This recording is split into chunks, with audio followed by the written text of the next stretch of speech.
Hello, this will be my Module 6 Activity 1 presentation, Philosophy of Education. That's my name. And let's see if it is working. Okay. So, introduction. My name is Catherine. I'm a student, a linguist, a musician, and an aspiring teacher, obviously. I'm a linguist, or at least I call myself one, because I am part of the CSUF alumni with a Bachelor of Arts in Linguistics. Some of my goals in teaching are to obtain a credential in teaching and find a new home, at a job at a new school to me, as well as inspire students to love language. I put this because I myself have learned to love language through taking, for example, like AP English courses throughout high school, and as well as taking actual linguistics classes in college helped me appreciate English a little bit more, so I love that. What is the role of education? I put to prepare students for an enriched adult life, to give as many students as possible access to knowledge. I feel like closing the gap between the less educated and the educated needs to be happening, so I put that there.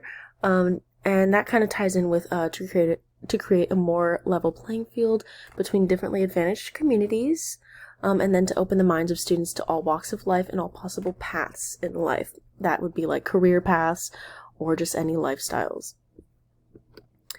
The role of the teacher and the student.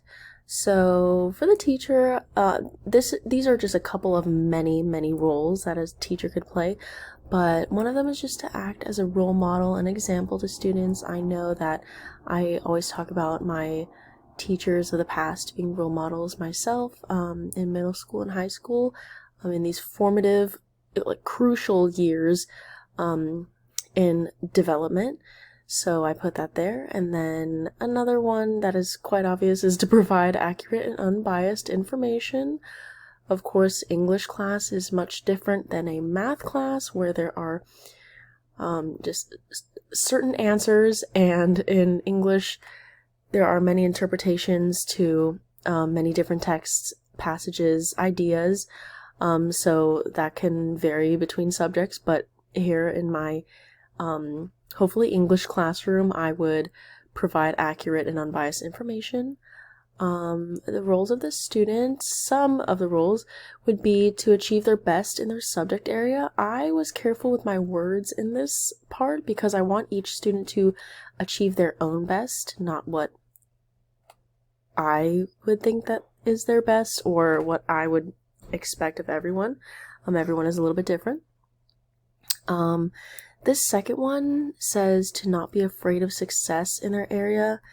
I say this a lot to people. I always say, why are you afraid of success? Are you afraid of success right now? And it's kind of a sarcastic remark, but if you think about it, just not going past your comfort zone is kind of being afraid of success in a way. So I put that there because that is one of my little sayings. And then another one is to be welcoming of other students and their ideas. I never want any exclusion to happen in my classroom, so I put that one there as well. So what am I going to teach? I hopefully want to teach English.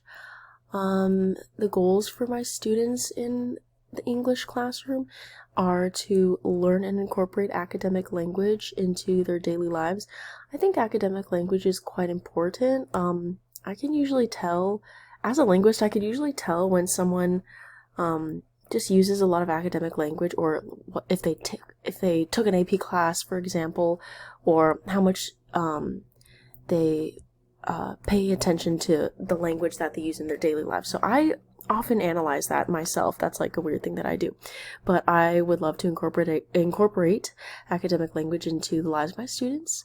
Another one is obviously to learn how to effectively read and analyze texts. That is just integral to an English classroom, so I put that there. And then another one kind of ties into the first one, to improve their critical thinking and writing skills, and then also to be able to express their thinking with accurate and academic language. Academic language has to be taken with a grain of salt. I feel like academic language at times is oppression to how do you say, like, widen the gap between the educated and the uneducated. But this is what I want to do. I want to spread knowledge and spread academic language to make it more accessible to people. So that's why I'm using that as a term. So student demographics, I'm going to read this. I feel like I couldn't have said it better than how I wrote it out. So I'll be teaching middle school or high school age children. Adolescents of this age group are at a critical point in their lives, and it's just crucial that they receive the knowledge and the nurture that they deserve in order to become productive adults with open minds. Adolescents will learn when they're motivated and feel welcomed into the space that they are learning in. So that last sentence I really do resonate with. I feel like my own brain does not welcome any knowledge if I'm not motivated.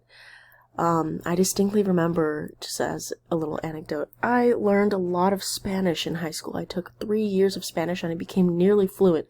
I guess it was because I was really young. I had a great teacher and we just had a really effective teaching system at my school for foreign language, at least Spanish. So I became almost fluent in Spanish in 3 years. And I took 2 years of Spanish in college.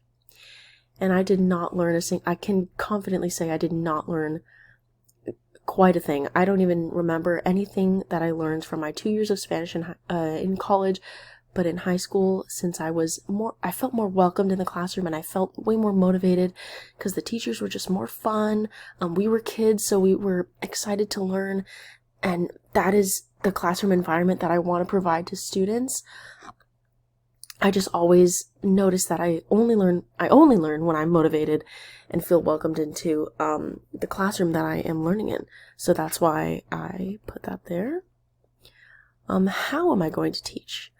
This is more into the nitty-gritty, but instructional strategies that I would possibly use. I've obviously never been a teacher before, so these are just ideas. In order to achieve the maximum impact on students in my classroom, I would like to frequently use different activities that involve group thinking, verbal participation, with incentives for participation, conversation.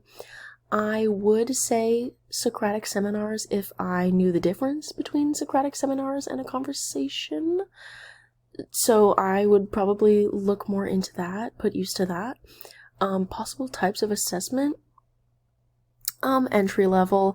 I always remember that teachers would ask us for a writing sample, whether it was a journal entry, like what I did over summer, or what things I did over vacation, stuff like that. Or even an analysis of a simple text, just as an entry level, assessment.